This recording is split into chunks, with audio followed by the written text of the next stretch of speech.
I heard the knock before I saw the silhouette. 3 sharp raps against the rotting wood of our apartment door, each one colder than the last. I froze in the kitchen, my fingers trembling around the chipped ceramic cup I'd just poured coffee into, stale and bitter. My mother, as usual, was nowhere to be seen. She'd probably slipped out the back or locked herself in her bedroom, pretending none of this existed. But I knew exactly what was waiting on the other side of that door. The debt collectors. Or worse. I wasn't a child anymore. I hadn't been for a long time. I set the cup down, wiped my hands on my jeans, and walked slowly toward the door. Another knock, this time louder.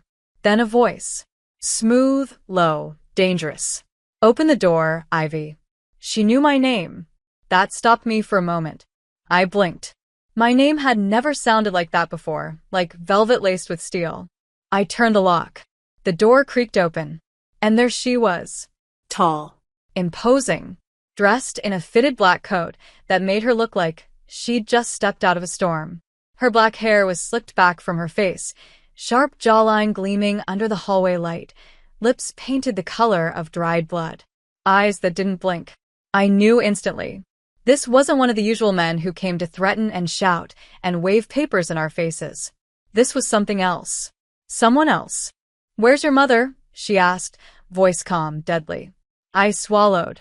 Not here. Pity. She took a step inside, uninvited. Her presence filled the room. She glanced around at the peeling wallpaper, the second-hand furniture, the smell of stale smoke and hopelessness. I gave her 2 months, she said, walking slowly toward the living room. Hey, if you're enjoying this story, go ahead and drop a like to help us 2 months to repay what she owes. And let me know in the comments. I assume on a scale from 0 to 10. No. What score would you give this story so far? Your feedback turned back to me then, all the difference. Finally meeting my gaze fully. Her eyes were dark, unreadable, and yet I couldn't look away. Do you know who I am? I shook my head. My name is Alessia Romano, she said. And your mother owes me $47,000. My knees almost gave out. I'd known it was a lot, but hearing it, $47,000, hit me like a punch to the chest. We don't have that kind of money. Obviously. Alessia's mouth curved into something between a smile and a snarl. So, I'm taking something else. My breath caught. What? She walked closer. You. Me? Your mother offered you. I blinked. She what? Offered you in exchange for time. As collateral. She signed papers. She reached into her coat and pulled out a folded document, dropping it onto the counter. I stared at it. My mother's signature was scrawled at the bottom. My name written in clear block letters. I backed away slowly. You can't just take me. I can. And I am. Her eyes didn't waver.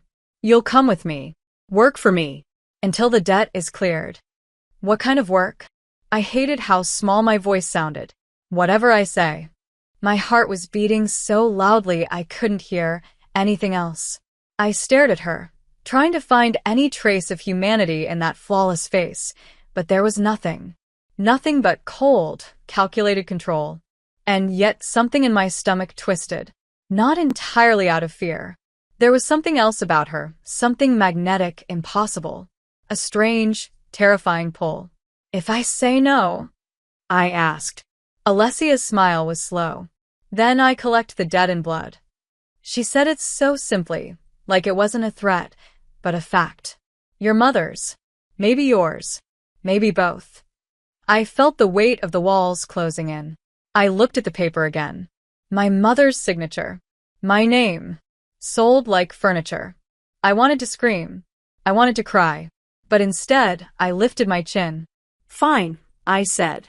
Take me? For a moment, she looked almost surprised. Then pleased. She stepped aside, gesturing toward the hallway. Pack a bag. 1 small suitcase. 5 minutes. I didn't move. What if I run? You won't. How do you know? Her voice dropped, low and certain. Because you're curious. Damn her. She wasn't wrong. As much as I hated her, hated the situation, there was something about her I didn't understand. Something that made my skin heat, and my pulse race, and my stomach coil tight. I turned and went to pack. I didn't look back.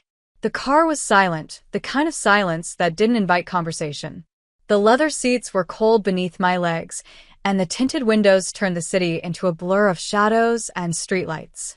Alessia sat beside me, one arm resting on the console, the other draped casually along the edge of the steering wheel, as if she hadn't just ripped me out of my life and claimed me like property. She hadn't said a word since we left. I kept stealing glances at her, trying to understand who, or what, she was beneath that calm, lethal exterior. She didn't look like a monster, but monsters never did. "Where are we going?" I asked eventually, my voice barely louder than the hum of the engine. "My estate," she answered without looking at me. "It's outside the city. Private. Secure." "Secure?" I echoed. "So I can't run?" Her lip twitched. "You can try, but you won't get far." "You don't know me." "I know enough." That same quiet confidence, like she always had the upper hand. I wanted to hate her for it. I wanted to scream. But I was too tired, too numb. "You said I'd work for you," I said, forcing myself to meet her gaze. "What does that mean?" Alessia finally turned her head to look at me. "It means you'll earn back your mother's debt. Every dollar. You'll live under my roof, follow my rules, and do what I tell you." I clenched my fists. "So, I'm your prisoner?" "No," she said simply. "You're my responsibility." The way she said it made something flicker in my chest, an emotion I didn't recognize. She wasn't shouting, threatening, or even gloating. She sounded resigned. Like this wasn't her first time doing something like this. Like she'd carried other broken things before. We drove in silence again. Miles passed. The city gave way to trees and winding roads, the lights fading behind us. I didn't ask more questions. I knew she'd only answer what she wanted to and nothing more. When we finally pulled up to a massive iron gate, I felt my stomach drop. It opened slowly, revealing a long driveway that curved through perfectly trimmed hedges and trees older than I was. The house at the end wasn't a house, it was a mansion. Grand, dark, and eerily quiet, with tall windows like watching eyes. A guard opened the car door for her. Alessia stepped out gracefully, then turned and waited. I hesitated, then followed. The marble steps felt like ice.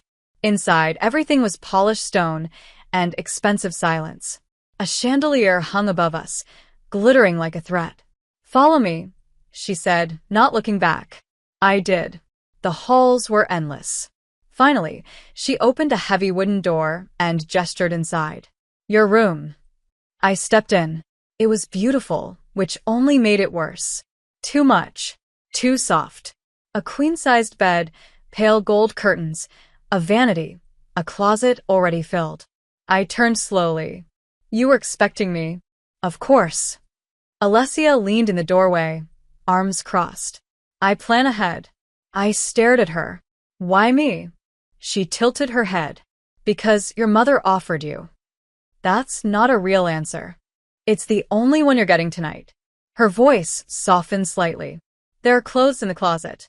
Bathrooms through that door. You'll start working tomorrow." "Rest."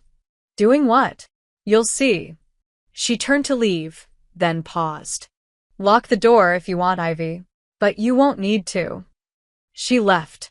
I locked the door anyway. And then I slid down to the floor and finally let myself cry. Not just from fear or anger, but from the deep, overwhelming knowledge that nothing would ever be the same again. I cried until my chest ached, until my throat burned. But underneath all of it, underneath the betrayal, the confusion, the terror, was something far worse. A whisper I didn't want to hear. A part of me, buried deep, that wasn't just afraid of Alessia Romano. A part of me that was curious. Drawn. Drawn to her power, her calm, her danger. Drawn to the way she had looked at me in the kitchen. Like I mattered. Like I wasn't just a debt.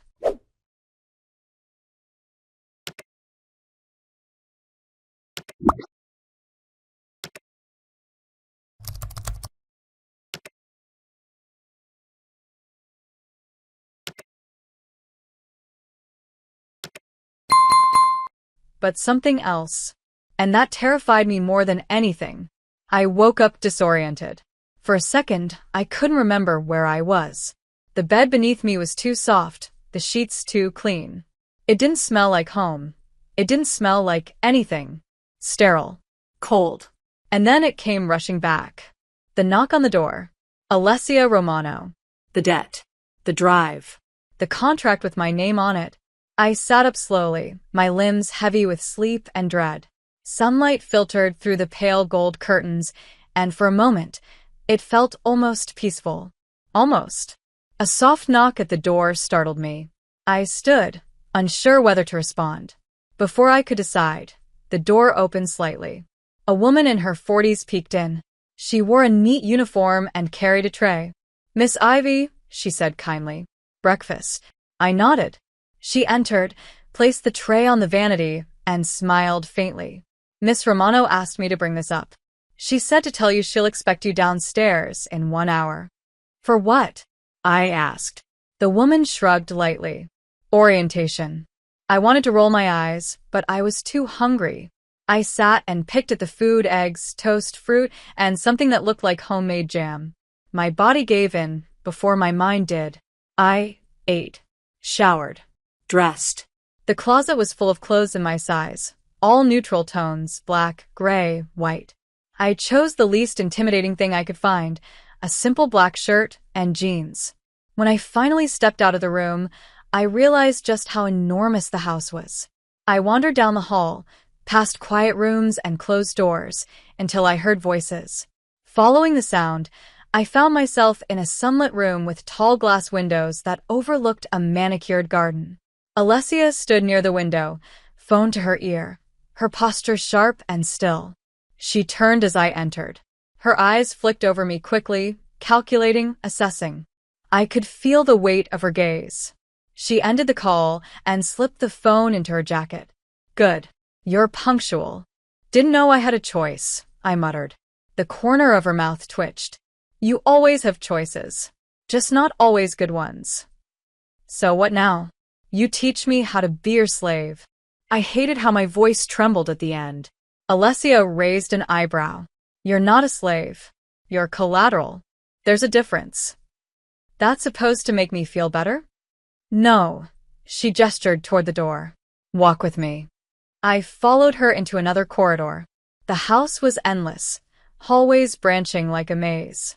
"You'll work in the estate, run errands, handle tasks I assign. You'll also accompany me when I say so. You'll be trained in etiquette, discretion, and loyalty. In return, you'll have food, clothes, safety. And in time, your mother's debt will be erased." "And when it is?" I asked. "Then you're free to leave. Or not." I frowned. "What does that mean?" Alessia stopped walking and turned to face me. Her eyes burned into mine. "It means the world you're stepping into changes people. You might not want to go back." I opened my mouth to respond, but I didn't know what to say. "Come," she said, her voice softer now. "I want to show you something." We stepped into another room, one I hadn't expected. It was filled with books.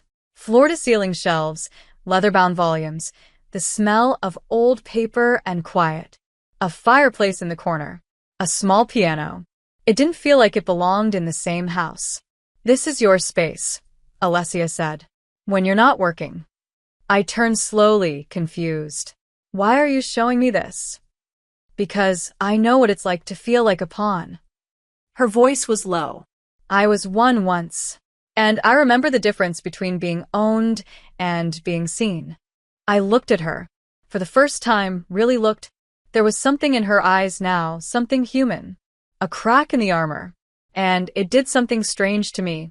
Made my chest tighten. Made me want to ask questions I had no right to ask. "Why are you like this?" I whispered. "Why do you run a world like this?" Alessia smiled faintly, but it didn't reach her eyes. "Because power is the only thing that's never been taken from me." We stood there for a long moment. The silence between us wasn't sharp like before. It was heavy, thoughtful, charged. "What do you want from me, Alessia?" I asked finally.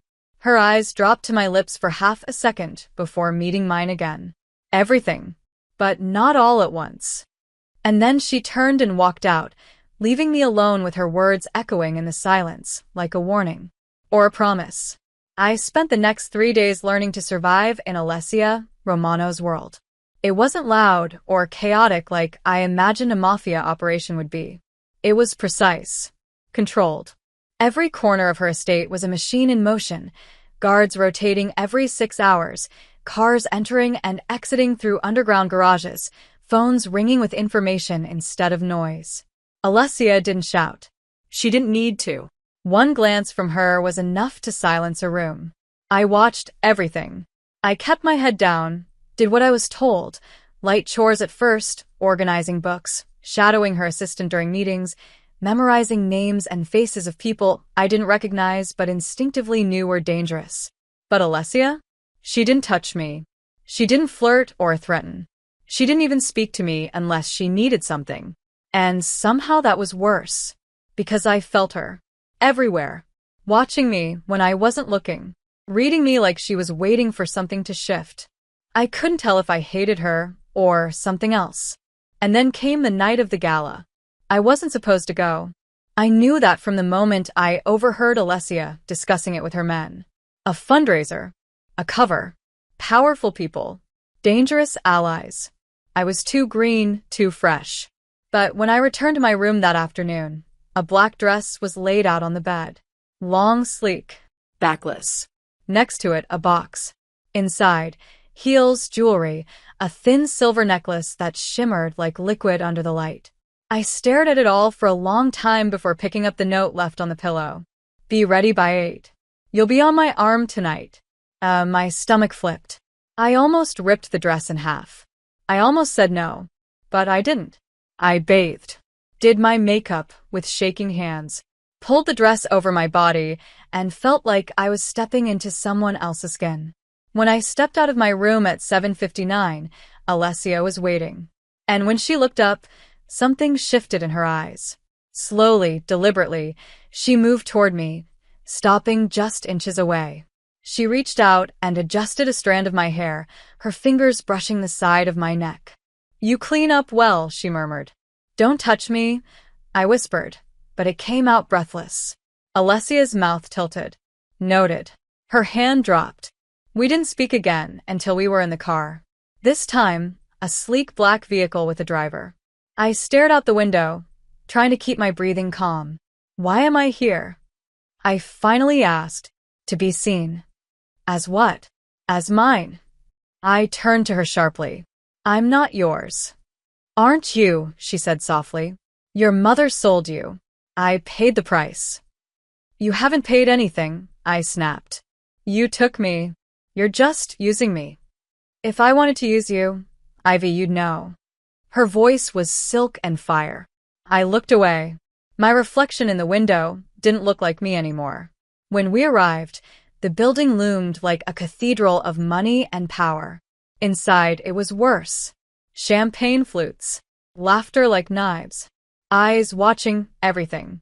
Alessia placed a hand on the small of my back, bare skin, and I flinched. But I didn't move away. Smile, she said near my ear. Let them wonder who you are. What am I supposed to be? I hissed. A distraction? A weapon, she whispered back. Pretty things don't get noticed. They get underestimated. And that's when I realized this was her test. Her way of seeing if I would survive this world. Or drown in it. I lifted my chin and let her lead me into the lion's den. The night blurred. Men with sharp teeth in expensive suits. Women who laughed too hard and stared too long. Alessia introduced me only once. This is Ivy, she said. She belongs to me. No one questioned it. No one asked for more. And I hated that a part of me thrilled at the possessive way she said it. I drank champagne, smiled at people I didn't trust, stood close to her like I was part of her shadow. And when it was all over, when the last hand had been shaken and the last lie spoken, she led me back to the car in silence. My feet ached. My skin buzzed. I didn't speak. Neither did she. But when we reached the estate, something cracked. We stepped into the hallway. She turned to me. You handled yourself well, she said. Is that a compliment? It's a warning. Of what? Her eyes darkened. Of how easily you're adapting. I moved past her, heart pounding. But before I could get far, her voice stopped me. Do you want to know why I brought you tonight? I turned slowly. Why? Because I wanted to see what you'd become when I gave you power. I stared at her, and Alessia's smile was slow, deliberate. You wore it like a second skin. And then she walked away, leaving me standing there, shaken, furious, and undeniably drawn to the woman who'd turned my life into a game I didn't know I was ready to play. I avoided her for 2 days. It wasn't easy. Nothing in that house moved without her knowing. But I found corners she didn't frequent, empty halls between meetings, excuses to stay locked in the library or slip into the kitchens under the pretense of helping. I needed space to think, to breathe. Because the way she looked at me at the end of that night, I couldn't stop replaying it. That slow, knowing smile. That looked like I'd done something dangerous without realizing it. And worse, how I felt. How I came alive in that dress, on her arm, being seen, being watched. How her hand on my back lingered even after she let go. It terrified me. So I ran. But of course, you can't hide from someone who owns the place you're hiding in. I was in the garden when she found me. The sun was low, casting long golden lines across the gravel. I was on a stone bench, pretending to read but really just trying to silence the storm in my chest. You're hiding from me? Her voice came from behind me, low and unamused. I didn't turn around. Is it still hiding if you know exactly where I am? Alessia came into view, wearing all black again, tailored pants, a silk blouse, her hair loose today. Softer. But her eyes hadn't changed. You've been avoiding me. Maybe I needed a break from your tests. It wasn't a test, she said. It was a lesson. I closed the book slowly. You mean manipulation.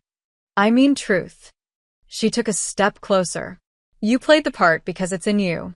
That fire, that edge. I saw it the night I took you. I wanted to see how deep it went. So you dressed me up, paraded me like your little toy. You weren't a toy, she interrupted, voice like a warning. You were a weapon. That's not better. It is if you're the one holding the blade. I stood, angry, shaking. You want to twist me into something I'm not. I want you to stop pretending you're something you're not, she said, stepping even closer. You think you're soft, innocent. But I see the way you look at me. The way you move when you're backed into a corner. You want control, Ivy. You crave it. Just like I do. I laughed bitterly. I didn't choose this. Didn't you? Alessia's eyes locked on mine. You could have run. Fought me. But you didn't. You came with me. You're still here. Because you left me no choice. There's always a choice. Her voice dropped. And every day, you choose to stay. The silence between us stretched taut, electric. I hated her. I wanted her. I didn't know where one ended, and the other began. What do you want from me? I asked. Her voice was like smoke. Honesty. From me? From yourself. Her gaze dropped, slow, deliberate, to my lips. Because the way you're looking at me right now doesn't feel like hate. My breath caught. She took one step closer. Close enough for me to feel the heat radiating from her skin. Say it, she murmured. Say you don't feel this. You're my captor, I whispered. You're the reason I'm here. And yet, Alessia said softly, you're not running. Her hand lifted, hesitated, and then brushed a strand of hair from my cheek. My body betrayed me. I didn't flinch. I leaned into the touch. Just slightly. Just enough. Her fingers trailed down my jaw, and I felt it like a live wire under my skin. You hate me, she said. And you want me. Both can be true. You think you know everything, I breathed. No, she said. But I know enough. Her mouth was inches from mine now. I should have pushed her away, screamed, slapped her. But I didn't. I waited. I let it happen. Her lips hovered, not quite touching. If I kissed you right now, she said, voice rough, you'd let me. I shook my head. No, lie, she whispered. And then she stepped back. Just like that, The air between us broke. I was cold where she'd stood. "I won't take what's not given," she said. "But don't pretend you haven't already offered it." I stared at her, shaking, my heart thudding so loud I could barely think. "Why are you doing this to me?" She looked tired for the first time. "Because I've never wanted someone who didn't already fear me. And you're the only thing in this house that doesn't belong to me." Then she turned and walked away.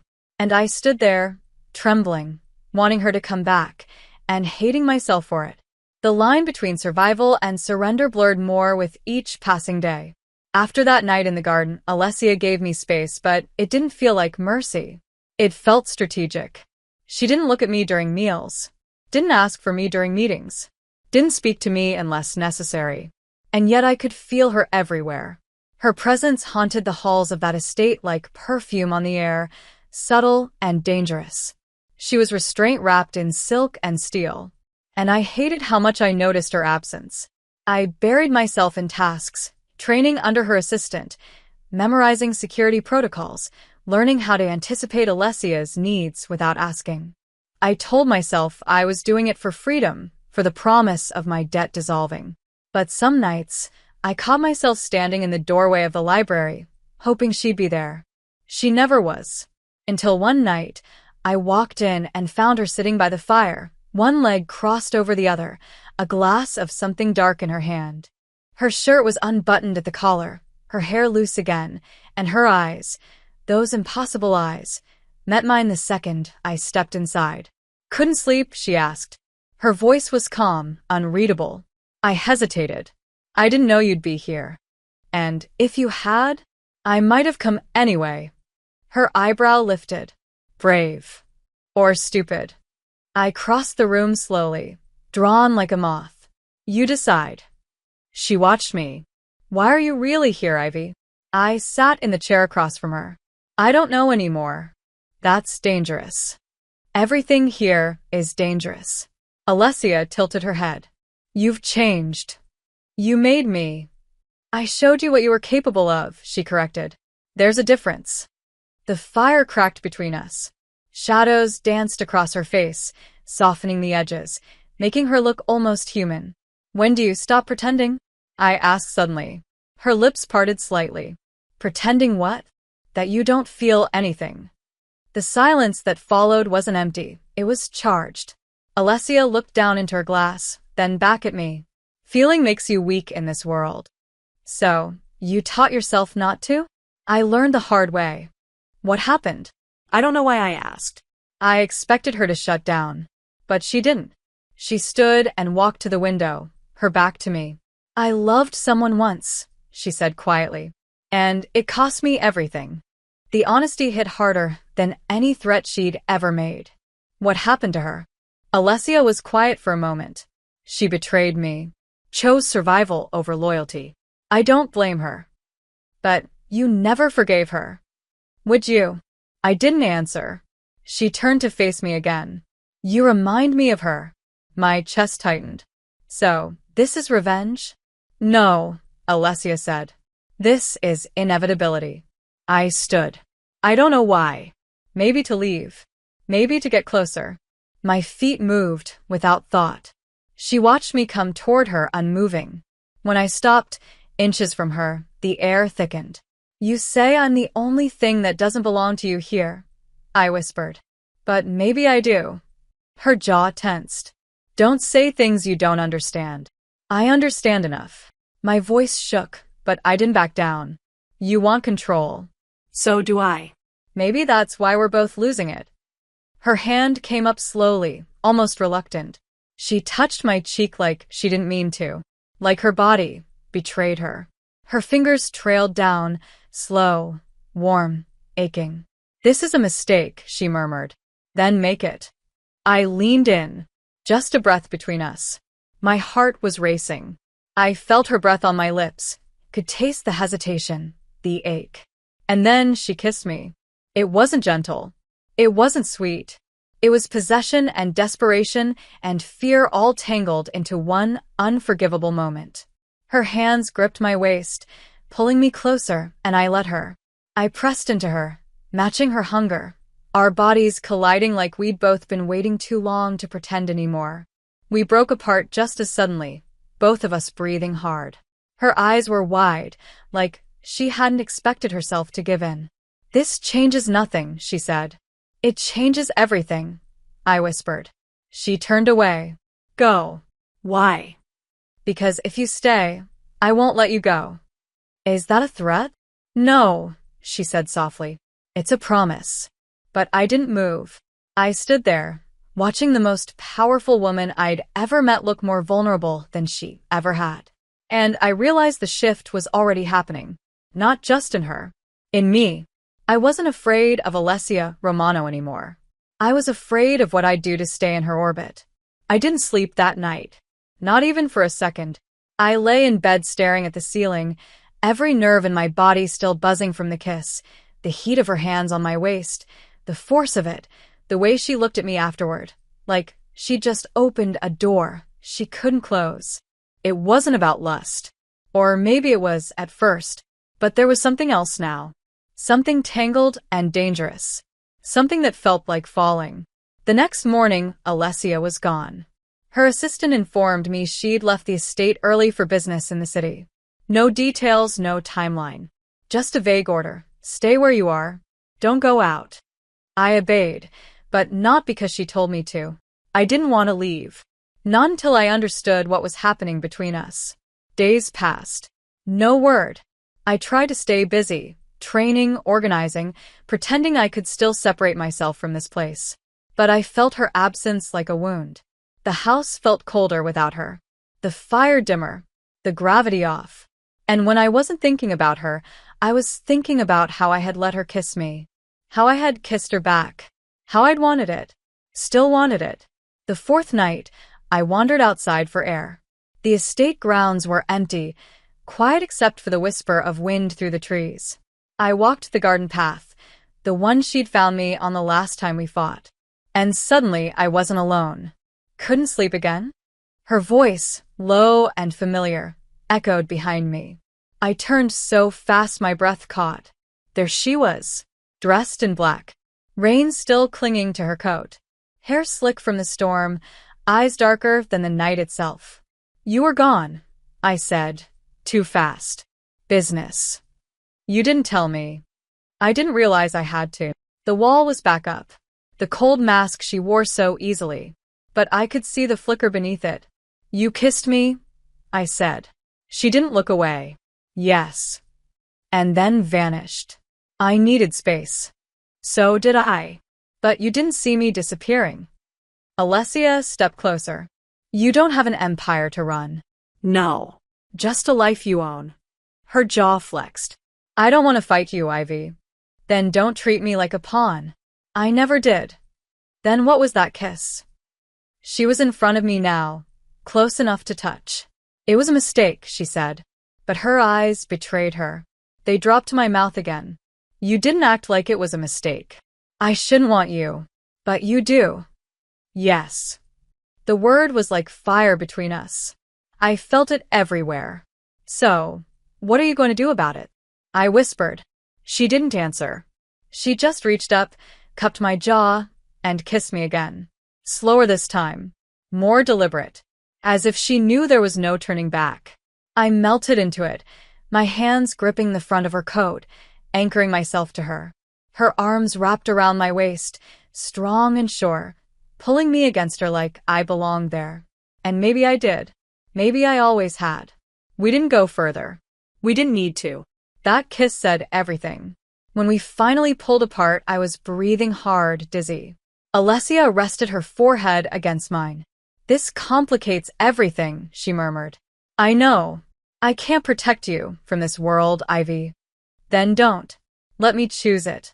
She looked at me like I'd just handed her a loaded gun and begged her to pull the trigger. "You're not afraid?" "Of you." I shook my head. "Not anymore." Alessia stared at me like she was memorizing me. "If you stay, I already did. Then you don't get to run when it gets ugly." "Good." I took her hand and pressed it to my heart, because I don't want to run. She kissed me again, softer this time, like a secret. And when she pulled away, She said something that made my stomach drop. You should get some sleep. Tomorrow, I'm taking you into my world for real. What does that mean? It means no more pretending. I didn't sleep that night either. But not because of fear. This time, it was anticipation. I was no longer just collateral. I was something else. Something more. And whatever tomorrow brought, I would face it on her side. The car was already waiting when I came downstairs the next morning. Black again, sleek and silent, with the same suited driver I'd seen a dozen times, but never heard speak. Alessia was by the front door, coat draped over her shoulders, her expression unreadable. She didn't kiss me. She didn't smile. But her eyes lingered on me like they did when no one was watching. And I knew this wasn't a day for affection. This was business. And today, I was stepping into her world, not as a captive, not as a decoration, but as something else. You don't speak unless I tell you to, she said the moment we slid into the back seat. You don't make eye contact with anyone unless I say. You stay 2 steps behind me. If I say move, you move. If I say smile, you smile.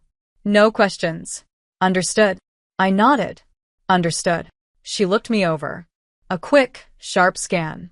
I wore black slacks, a high-neck blouse, and a long dark coat. Something that felt like armor. My makeup was subtle. My hair pinned. Alessia had chosen the outfit. I had chosen the attitude. No fear. No softness. Not today. You look like you belong, she said. Do I? You will. The drive was long, winding back into the city, where the sky was heavier and the streets moved with a different kind of pulse.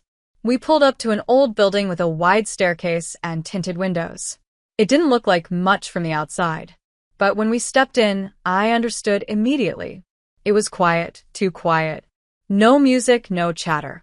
Just clean floors, concrete walls, and tension humming beneath the surface. Men moved like ghosts through the halls, armed, aware. Every one of them paused when they saw her. Alessia didn't need to speak. Her presence said everything. Welcome to the real house, she said without looking at me.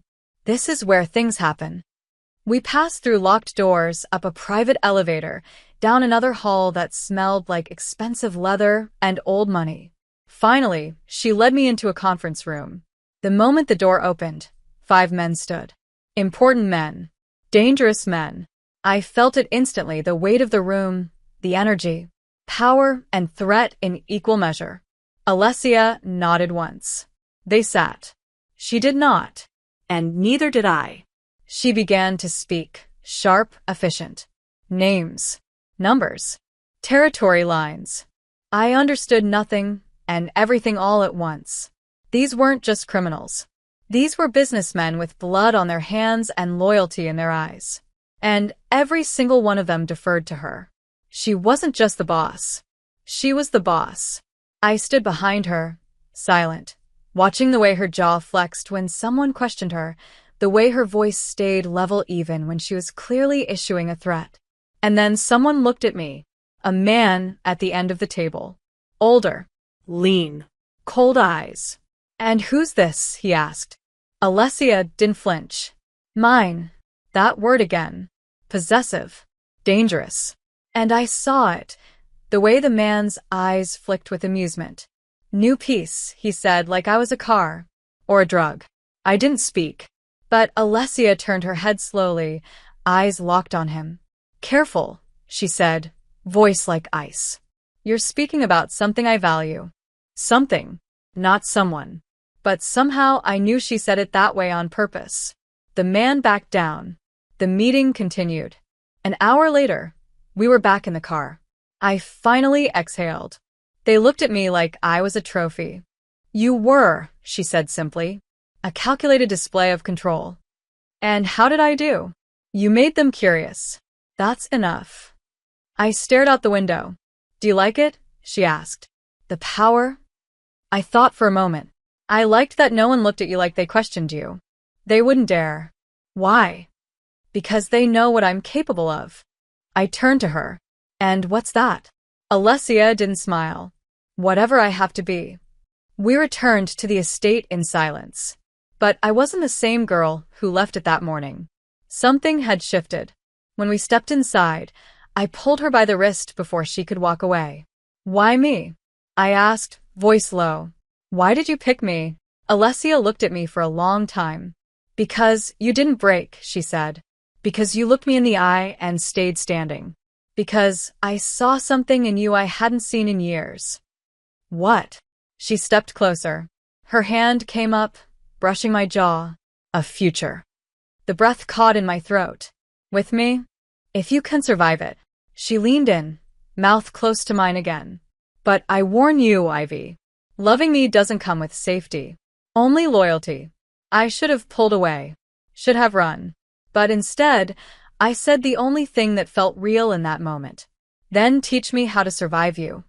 And for the first time since she walked into my life, she looked like she didn't know what to say. The next week blurred into something between war and seduction. Alessia didn't touch me again, not really, but every interaction between us crackled with the kind of tension that had weight, heat, gravity. She was training me, but not just for her world. She was watching to see if I would rise or disappear under the pressure of it. I didn't disappear. I studied every name she mentioned in passing, memorized the layout of the estate, learned how to fire a gun with her second-in-command, Marco, who said nothing unless spoken to, but looked at me differently after the third time. I didn't flinch from the recoil. I started to understand what power looked like from the inside. It wasn't flashy. It was silence that made people afraid to fill it. It was walking into a room and needing to say nothing because everyone already knew what would happen if they disrespected you. And Alessia, she didn't just wear power. She was it. And the more I watched her, the more I wanted to be something beside her. Not beneath her. Not behind her. Beside her. One night, after a long day of meetings and drills and endless hours of unspoken electricity, Alessia called me into her office. I expected another briefing, another cold directive. But she was standing by the window, back to me, a glass of bourbon in her hand. "Close the door," she said. I did. "What's going on?" She didn't turn. "There's a problem." "What kind of problem?" "Your mother." The word hit me like a slap. I hadn't spoken to her in weeks. Had forced myself not to ask, not to care. "What about her?" Alessia finally turned, her expression unreadable. "She's been making noise. Talking to the wrong people. Asking about your whereabouts." About me. I clenched my jaw. She's not worried. "She's guilty." "Doesn't matter. People are starting to wonder why I took you." "Because she gave me to you." "Yes, but that doesn't matter to them. The optics are different. They think I have a weakness now." Me. "Yes." The word was sharp, clipped, like she hated admitting it. "Then what are you going to do?" I asked. "I don't know yet." Alessia sat on the edge of her desk, looking at me in a way that made my stomach twist. "There are things I can't protect you from if this gets out of control." "I don't want protection." "That's the problem," she said, and something cracked in her voice. "You want me. And I don't know how to give myself to you without burning you alive." "Then let me burn," I said. And I meant it. She stood then, slowly, walked toward me with that calm, dangerous elegance she always carried. But this time, she didn't stop in front of me like she usually did. She came closer, close enough for her breath to warm my cheek, close enough for her hands to rest on my hips, light but firm. "If I touch you again," she whispered, "it won't stop at a kiss." "Then don't stop." Her eyes met mine, dark, conflicted, hungry. "You're not afraid of what I am?" "I'm afraid of what I want," I whispered. "And it's you." That was the moment everything shifted. She kissed me like the tension had finally cracked, like the storm had waited long enough. Her mouth was fire and ice, her hands threading through my hair, gripping, pulling. I moaned into it, giving in, letting her press me back against the door, her body hard and sure against mine. There was nothing soft about it. This wasn't romance. This was territory. We didn't make it to the bed. We didn't need to. Her office became the place we unraveled. My coat hit the floor. Her shirt followed. Every movement was desperation and control colliding. Every kiss a line crossed. Every gasp a surrender. When it was over, we stayed tangled in each other, on the rug, breathing hard, clothes scattered around us like broken promises. Alessia didn't speak for a long time. Neither did I. But when I turned to look at her, she was already watching me. Not with guilt, not with fear, but with something closer to awe. "You were never a debt," she said softly. "I know," I whispered. And I believed it. For the first time, I believed I was more than what my mother gave away. I was wanted, not owned, not used, chosen. "What happens now?" I asked. Alessia sat up slowly. "Now we make sure no one can use this, us against us." How? "By reminding them who they're dealing with." She looked at me then, long and slow. "You want it in, Ivy. Tomorrow, you'll prove you can stay." "What do I have to do?" "Meet the woman who wants me dead." Her voice didn't shake. Mine did. "And what happens if she tries something?" Alessia smiled, and it was nothing like softness. "Then you show her I'm not the only one she should fear." The next morning, I woke up in Alessia's bed. The silk sheets felt like temptation, like sin, and the space beside me was empty. She was already gone. But her scent still lingered, faint and intoxicating, and the way my body ached in quiet satisfaction was proof that last night hadn't been a dream. It had been war, a surrender, a shift neither of us could undo. But now, the real test had arrived. I dressed quickly, choosing black again, strong, clean lines, understated elegance. Alessia had taught me well. Confidence didn't shout. It whispered. I found her in the study, already on her second espresso, papers scattered in front of her, phone pressed to her ear. She glanced at me and gave a barely there nod, but there was something in her eyes. Something raw. She hadn't forgotten either. She ended the call and motioned for me to sit. "She'll be at the meeting," Alessia said. Luciana Bellanti. "She runs the southern ports, and she's been trying to undermine me for over a year." "And now she thinks she's found your weakness," I said quietly. Alessia looked at me, expression unreadable. "You." I didn't flinch. "Then let her." A flicker of something passed over her face. Pride. Or fear. Maybe both. "She'll try to rattle you," Alessia warned. "She'll say things designed to get under your skin.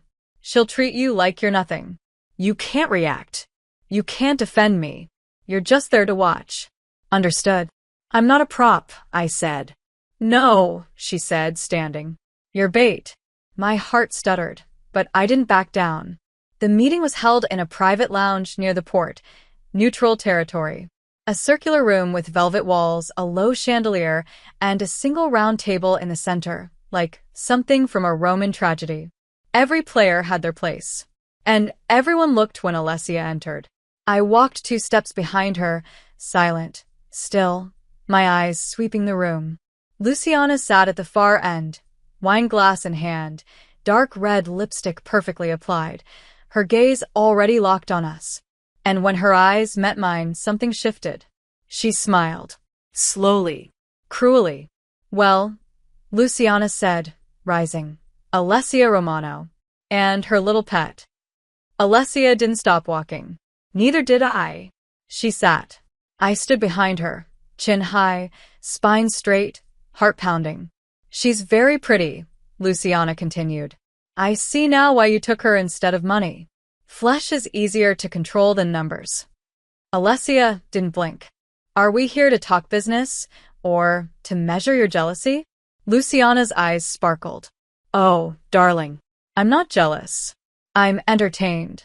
The men at the table exchanged tense glances, unsure where to look. I stayed still, letting the storm unfold. "Tell me, Ivy, is it?" Luciana asked, her voice like syrup.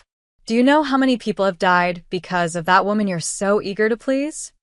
Alessia's hand twitched once on the table, but she said nothing. "Neither did I. She's a killer. A liar. She will throw you to the wolves the moment it serves her. You know that, don't you?"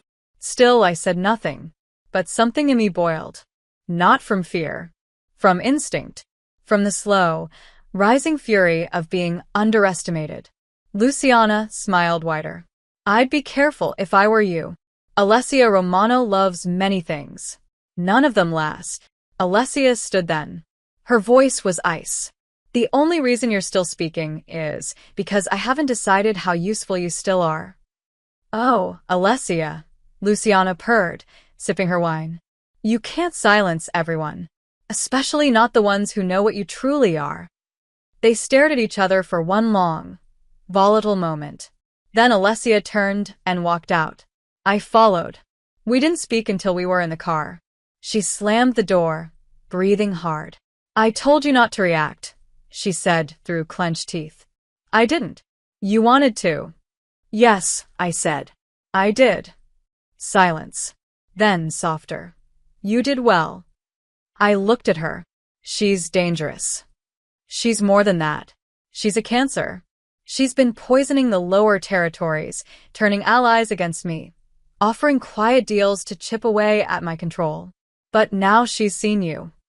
And what does that mean? Alessia's eyes met mine. It means she knows I'm not alone anymore. That made my stomach twist. And that's good. I asked. It's a liability, she said. But it's also a warning.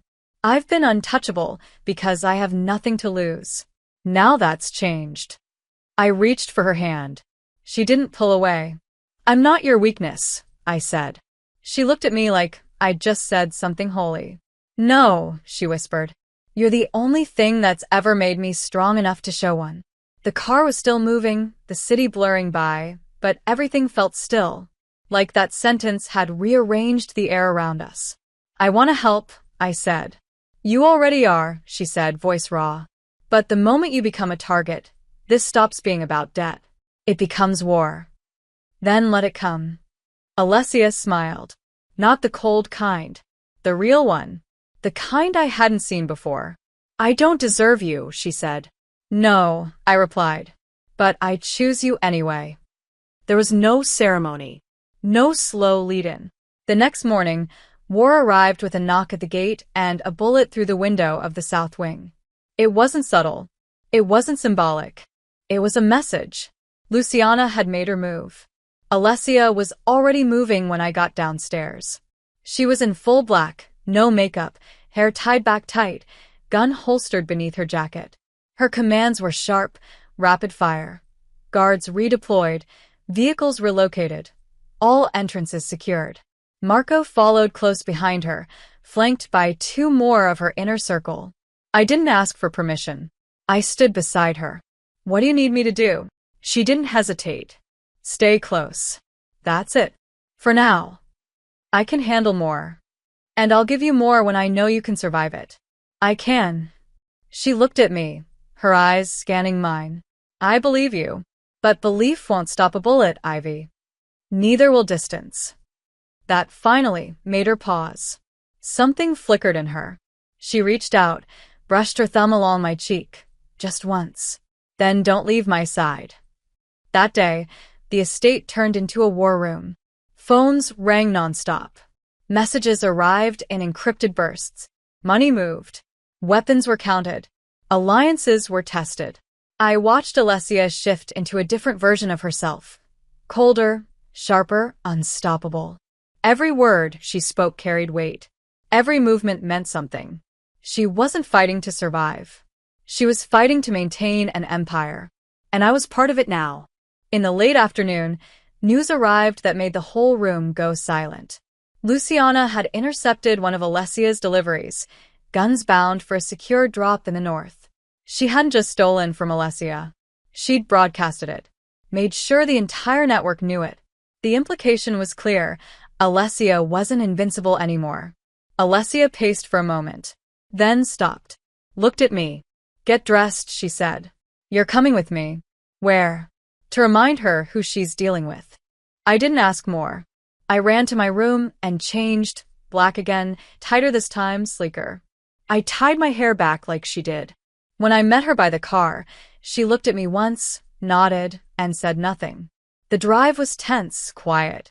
Alessia's fingers drummed against her thigh, like she was holding back the urge to act before she should. We arrived at a private club Luciana owned, a glittering place full of mirrored walls and quiet shadows, where secrets moved like smoke. Guards tried to stop Alessia at the entrance. They didn't succeed. She walked through them like a blade, through silk. I followed. The music inside was low and pulsing. VIPs lined the booths, laughing, sipping cocktails laced with corruption. And at the center, in a booth lit by violet light, sat Luciana. Surrounded, smiling. She saw us the second we entered. Didn't even blink. Alessia, she purred, lounging like a cat. I thought you might come crawling. Alessia didn't speak. She moved forward. I stayed behind her, eyes sharp, breath steady. Luciana's gaze flicked to me. And you brought your little girl. How sweet. Alessia stopped at the edge of the table. You made your move. I did. And it was a good one, wasn't it? Alessia leaned down. I don't care about the guns. I don't care about the message. But you touched what's mine. Still pretending she matters? She's not pretend. Alessia's voice dropped, soft and deadly. She's the only thing keeping me from putting a bullet in your mouth right now. The room went still. Luciana's smile cracked, just barely. She won't last, she whispered. She's not built for this. Alessia stepped aside. Then say that to her face. All eyes shifted to me. The room swam. My pulse thundered. But I stepped forward, looked Luciana Belanti in the eye, and smiled. You're right, I said. I'm not built for this. A pause. But I'm choosing it anyway. And that makes me more dangerous than you'll ever be. Luciana blinked. Just once. Then laughed, soft and slow. You've taught her well, Alessia. Alessia didn't laugh. No. She taught herself. And then she turned. And we left. The tension snapped behind us, like a gun that never fired. In the car, I exhaled for the first time. Was that a win? I asked. Alessia looked at me. It was a warning. To her? To everyone. She reached over, took my hand. You didn't flinch. I wanted to, but you didn't. No, you're mine now, she said, voice low. Not because of a contract. Not because of your mother. Because you chose it. And now they all know. I squeezed her hand back. I never wanted power, I said. But I want you. Then you'll have to take both. And I knew I would. It didn't take long for the consequences to arrive. The night after the confrontation at Luciana's club, everything changed. Not between Alessia and me. We were solid, more than ever, but around us. The atmosphere. The energy. The silence between phone calls. The way Marco hovered just a little closer than usual. Something was coming. And everyone could feel it. Alessia didn't say it outright, but I saw it in her posture, in the stiffness of her shoulders, in the way her hand never strayed far from the gun beneath her jacket. She was waiting for something. Or someone. The hit came on the third night. Not at the estate. That would have been too bold. Even for Luciana. No. She went for the softer target. The past. I was in the library when the call came in. Alessia answered, listened for 3 seconds, and then her glass shattered against the wall. I froze. She turned to me, eyes dark with something I'd never seen before. Terror. Your mother, she said. They took her. My heart didn't drop. It detonated. Where? Downtown. Warehouse on 19th. No guards. No cameras. No guarantees. Luciana? Of course. Then let's go. Ivy, she's still my mother? Alessia closed her eyes, jaw tight. I know. I was already moving. She followed. No questions. No hesitation. She brought Marco. 2 cars. 5 men. Silence. Strategy. Guns. My mind raced the entire ride there. I hated my mother for what she did. For selling me. For lying. But this wasn't how her story was supposed to end. She was supposed to disappear. Not die in some dark building because of the choices I made. We arrived in under 20 minutes. The warehouse loomed like a forgotten tomb, broken windows, rusted walls, the kind of place where screams didn't echo. Alessia turned to me before we got out of the car. You stay behind me. Not this time. Ivy, you said I was yours. Let me prove I'm worth it. Her eyes searched mine. Then slowly she nodded. We moved together, side by side, weapons drawn. Marco and the others flanked us. The warehouse door was unlocked. Open. An invitation. Inside, shadows dripped from the ceiling like blood. And there, tied to a chair in the center of the room, was my mother. Alive. Barely. Bruised. Gagged. Crying. I moved toward her, but Alessia stopped me with one sharp look. It's a trap, she said. And then the lights snapped on. Luciana stepped out of the darkness, slow, theatrical, surrounded by her men. Her smile was venom. Well, the lovers arrive. Alessia raised her gun. End this. Oh, I intend to, Luciana purred. But first, let's make it interesting. One of her men dragged a third chair forward. Empty. Luciana gestured toward it. Sit, Ivy. No, sit, or she dies. She gestured at my mother. Alessia stepped in front of me, gun aimed at Luciana's heart. You touch her, you die. And then what? Luciana asked. You kill me, my men open fire. She dies anyway. You lose. This is chess, darling, not checkers. I exhaled, walked forward. Saturday, let's talk then. Luciana circled me. You know, I never expected to hate you. You're young. Pretty. Useful. But then you opened your mouth. Then you looked at her like she belonged to you. She does. That's cute. Luciana crouched in front of me.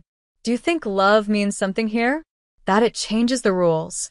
No, I said. It rewrites them. Her smile faded. Then die with her. She stood, gun raised. And that's when everything exploded. Not metaphorically. Literally. Marco had planted charges on the outer wall. The blast blew inward, stunning Luciana's men. Alessia moved like lightning. 2 shots, clean, fatal. I ducked as gunfire erupted around me. Chaos. Screams. My mother sobbing. I grab her, cut the ropes with a knife Alessia tossed toward me mid-fight. She covered us, her movements precise, efficient, beautiful, and brutal at once. Luciana tried to flee. Alessia saw her. Followed. I didn't see what happened in that final room, but when Alessia came out, she was alone. Her face unreadable. Luciana was gone. Permanently. We left the warehouse with my mother between us, dazed, crying alive. I didn't speak to her. I couldn't. She didn't apologize. But she didn't have to. I wasn't there for closure. I was there for myself. For Alessia. For the life I was choosing again and again. At the estate, medics took my mother away. She'd be safe. Far from here. Far from this world. I stood in the garden as the sun began to rise.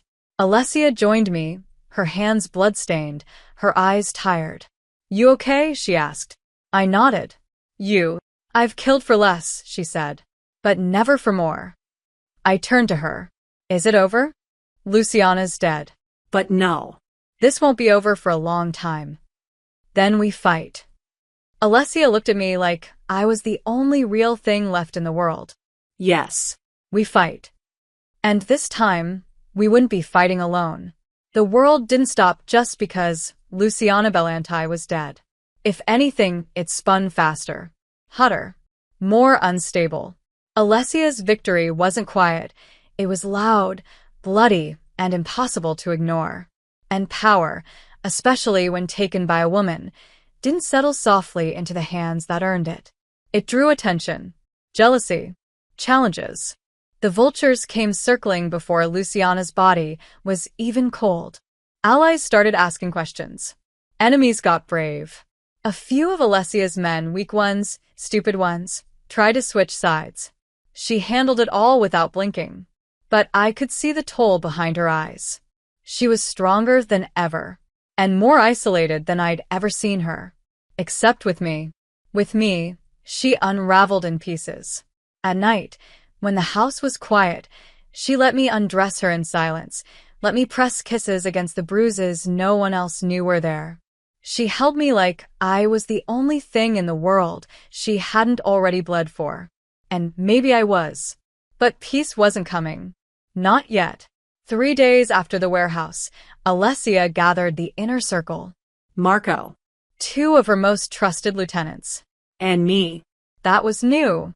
Someone is working from inside, she said, standing at the head of the long marble table. They leaked the location of our shipment last week. And they knew where Ivy's mother was. That wasn't Luciana. That was someone close to us. I swallowed hard. You think it's one of your men? No, she said. I think it's someone pretending to be one of mine. Her eyes shifted to Marco. Bring in the list. He placed a folder in front of her. Names. Dozens. Employees. Contacts. Everyone who had access to routes, rotations, security codes. Alessia looked at me. We're going to the docks. I want you to see what this world looks like when it rots from the inside. I didn't hesitate. Then let's go. The sun had barely begun to set when we arrived.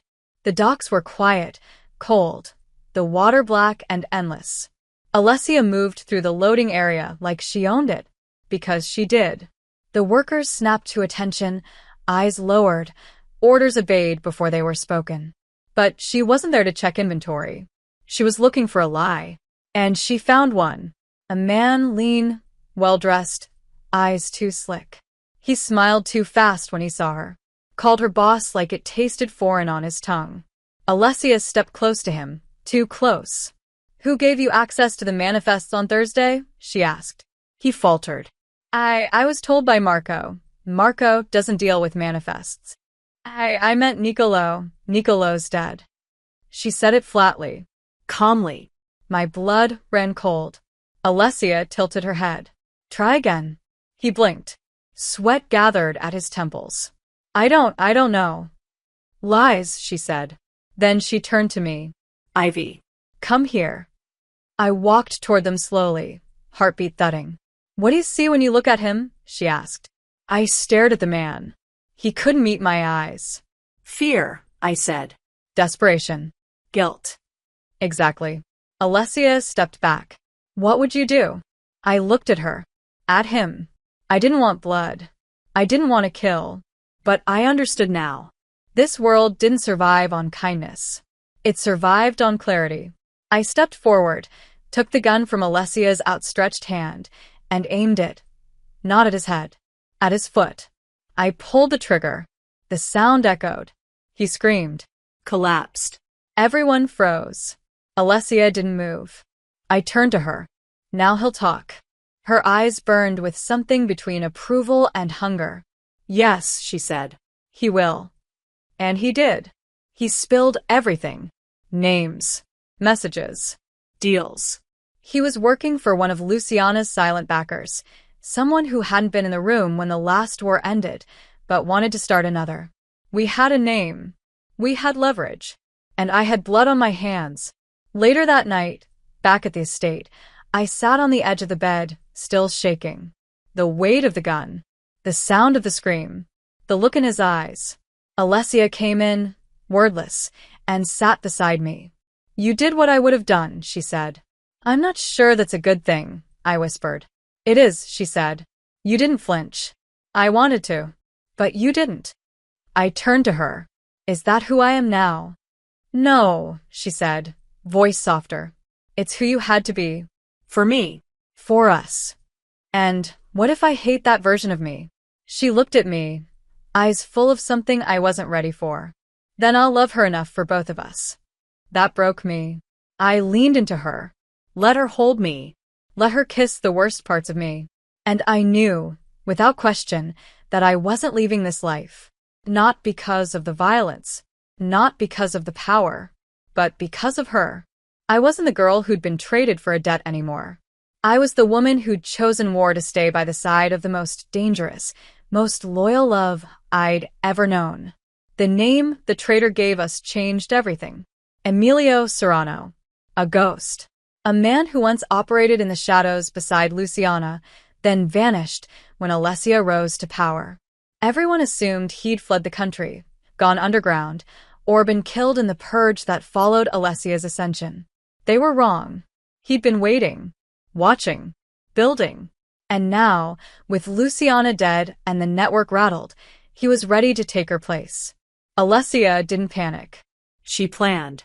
She shifted resources, reached out to allies, tightened security. But I could feel it. This wasn't like before. This wasn't a test or a political move. This was the final hand. The enemy was no longer subtle. He was coming. And Alessia, for the first time, had something to lose. Me. She tried to hide it, but I saw the cracks. The restless pacing. The clenched jaw. The way her fingers hovered just a little longer over mine when she thought I was asleep. The way she kissed me like it might be the last time. "You're not leaving my side," she said one morning, voice low, final. "From now until this ends, you don't leave the estate without me." "Because you're afraid?" "Because I'm human," she said.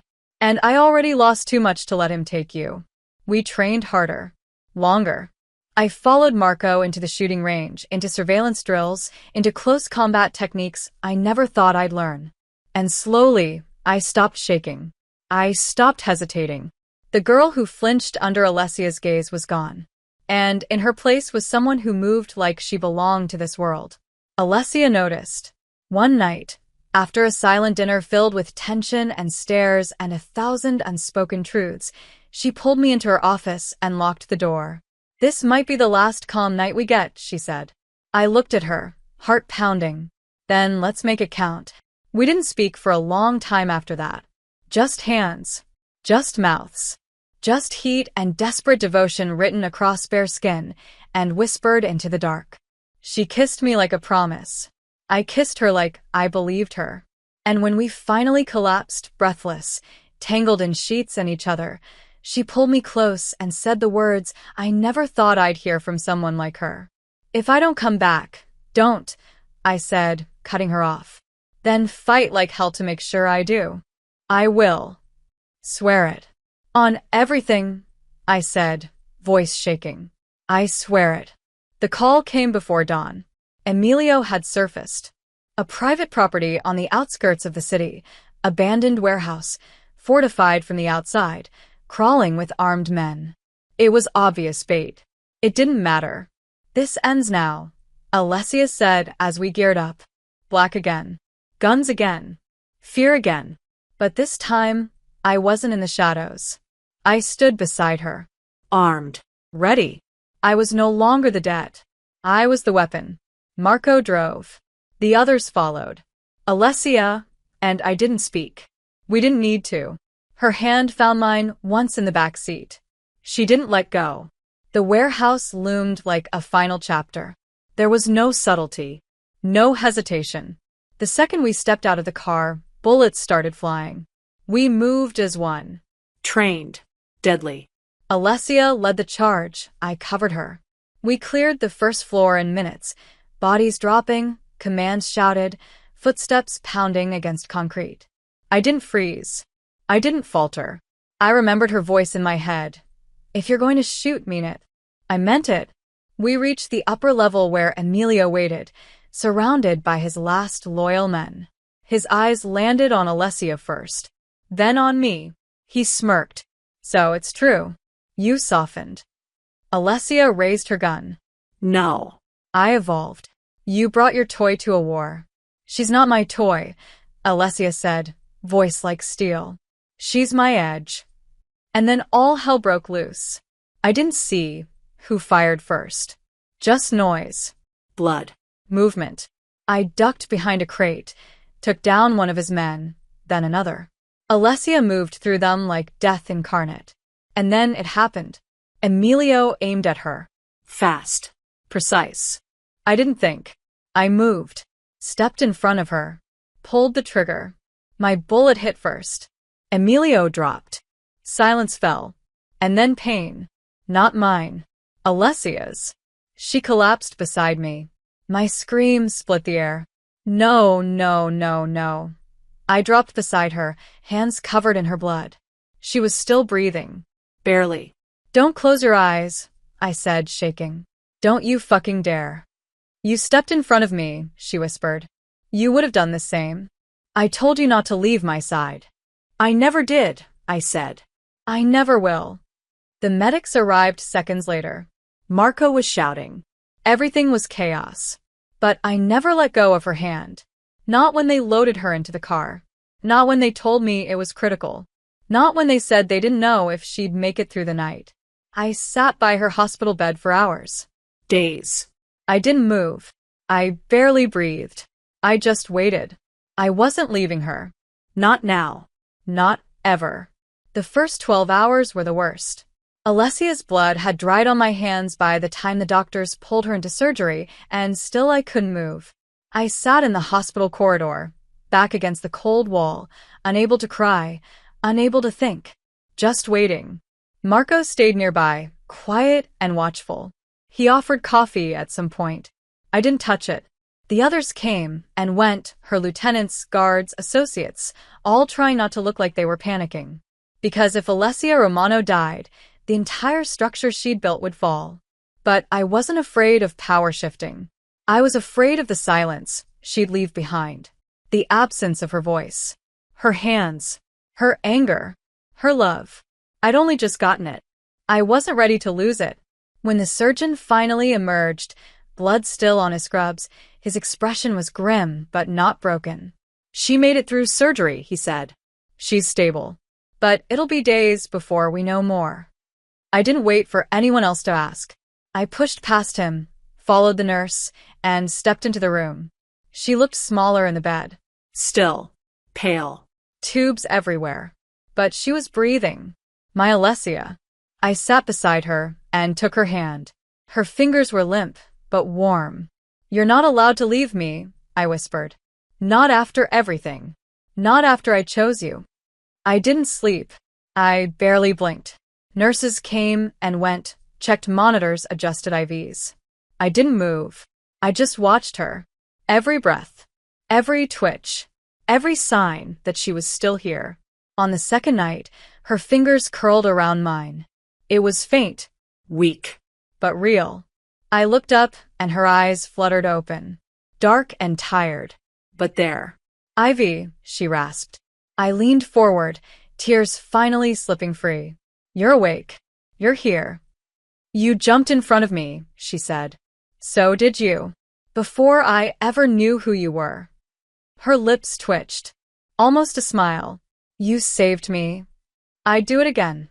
Her hand tightened in mine. You're not collateral anymore. No, I said. I'm your partner. Days passed. Her strength returned slowly. She couldn't walk at first. Couldn't speak for more than a few minutes without pain. But I was always there, reading to her, helping her eat, lying beside her in the narrow bed when the nightmares hit.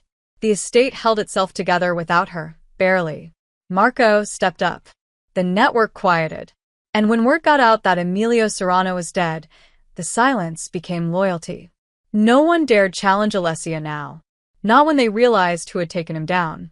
Not when they saw me by her side. They stopped seeing me as a girl dragged into her world. They started seeing me as the woman who belonged there. The day she came home was quiet. No fanfare. No theatrics. Just her, leaning on me as we walked through the front door of the mansion that once felt like a prison. Now it felt like ours.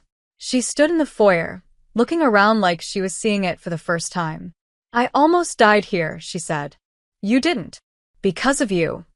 Because of us. Alessia looked at me then. Really looked. I never believed I could have this. Someone like you. You didn't take me, I said. You found me when no one else did. She reached up, touched my cheek. I fell in love with you the moment you stood your ground. And I fell in love with you the moment you let your guard down. We didn't say more. We didn't need to. That night, we slept together for the first time in weeks, skin to skin, no walls between us. She didn't rush. Neither did I. Every kiss was a thank you. Every breath was a vow. And when we finally collapsed in each other's arms, tangled and breathless, she whispered into my neck, "Stay with me." Always, I whispered back. Time passed. The estate healed. So did we. Alessia never stopped being the boss. But now, people came to her differently. They glanced at me when they entered the room. Not in fear, in respect. Because I wasn't her weakness. I was her balance. Her storm when she needed thunder. Her stillness when she needed peace. One afternoon, weeks later, we stood in the garden where it all began. She reached into her coat and pulled out a small velvet box. My breath caught. Alessia, no contracts this time. No debts. Just this. She opened it. Inside, a thin band of gold. Simple. Elegant. Real. Be mine, she said. On paper. In blood. In life. I took the ring, slid it onto her finger first, then held out my hand. You're late, I whispered. I've been yours since the first time you walked into my kitchen. She laughed. It was soft. Vulnerable. Beautiful. Then let's stop pretending we're anything else. We kissed. No audience. No enemies. Just us. Two women who met in fire. And stayed through everything after. I wasn't a prisoner. I wasn't a soldier. I wasn't a survivor. I was hers. And she was mine. In every way that mattered. If you enjoyed this content and want to support the channel in a special way, try clicking the thanks button below. It's the one with the heart and $sign icon. With super thanks, you can make a direct contribution to the channel, which helps me keep creating awesome videos for you.